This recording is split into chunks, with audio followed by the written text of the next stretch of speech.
of the Indian state. So when AP was bifurcated, or Andhra Pradesh was bifurcated in 2014, sir, leaving Hyderabad, the joint capital of the newly formed state of Telangana as well as the residual state of Andhra Pradesh needed a new administrative center. Amaravati, sir, keeping in mind its spiritual, its historical, as well as its religious significance in mind, was actually identified to be the capital of our state. Sir, Telangana began its journey with Hyderabad as a capital, sir, which was ready, functional, and globally recognized, but Andhra Pradesh did not have a capital, neither did it have a secretariat, an assembly, or administrative ecosystem. Sir, on the 8th of February 2014, sir, that should be considered a black day in the annals of Indian parliamentary history, because it was on that day, sir, that the doors were shut, the cameras were shut down, there was no healthy discussion, but yet a state was bifurcated on the floor of the House, sir. The people of Andhra Pradesh, the 5 crore people of Andhra Pradesh, they accepted the laws peacefully and constitutionally, keeping the nation's interest in mind. That quiet dignity, sir, laid the emotional foundation for our capital, Amaravati.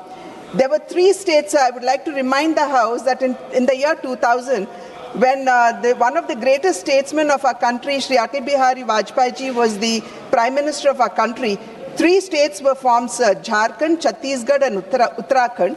And all of them, sir, they did get as their hereditary a capital, or for that matter, an area was identified to be the capital of the state. But Andhra was subjected to deep humiliation, and this was probably the first state in the entire history, sir, where a state was created with a residual state was left, sir, with no capital at all.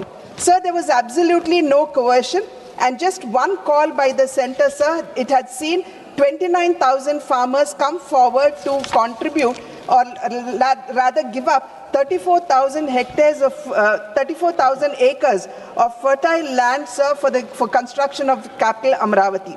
Therefore, Amaravati, sir, is not a mere transaction, but it is a social covenant. And today, probably that is why Amaravati will be remembered in history, sir, as India's first people capital, built not by coercion, but built by belief, sir. Sir, when the Honorable Prime Minister, Shri Narendra Modi ji, was in Andhra Pradesh and he laid the foundation stone for Amaravati in 2015, that was a moment of reassurance to a wounded state. Sir, it was an assurance from the nation directly to the state of Andhra Pradesh. In 1953, sir, the state of Andhra Pradesh was formed based on linguistic identity. Fighting discrimination against the Teluguites in the then Madras presidency, there was a demand for a creation of a special linguistic-based state, sir. And it was late Shri Potti Shri Ramal Garu's sacrifice, sir, which led to his death and had also led to the formation of the state. Sir, it should be remembered here today that sacrifice, it had laid the moral and emotional foundation of the state of Andhra Pradesh. However, sir, the bifurcation that had happened on 18th of February 2014, the bifurcation was not against any kind of injustice to the other part of the state, but was driven by sheer and pure political gains by the then Congress-led UPA government, sir. Unlike the earlier movement rooted in sacrifice and political aspiration, the bifurcation, sir, was carried out in a manner that raises serious constitutional, moral, as well as ethical concerns. Sir, between the years 2019 to 2024, Andhra Pradesh had seen a period of deep uncertainty regarding the capital, sir, which was the result of the absolute thoughtless and mindless decision of multi-capitals taken by the then YSRCP government. Sir, despite the then LOP in the state of Andhra Pradesh, on the floor of the assembly, accepting to the establishment of Amaravati as the capital, and despite him reiterating that if not 34,000 acres, 50,000 acres should be taken to create a futuristic, wonderful, beautiful capital for the state of Andhra Pradesh, it was he who changed his words, sir, and brought onto the scene the multi-capitals with the stated objectives of decentralized development. So my question here would be, would simply the establishment of a capital bring in the much needed development to a state?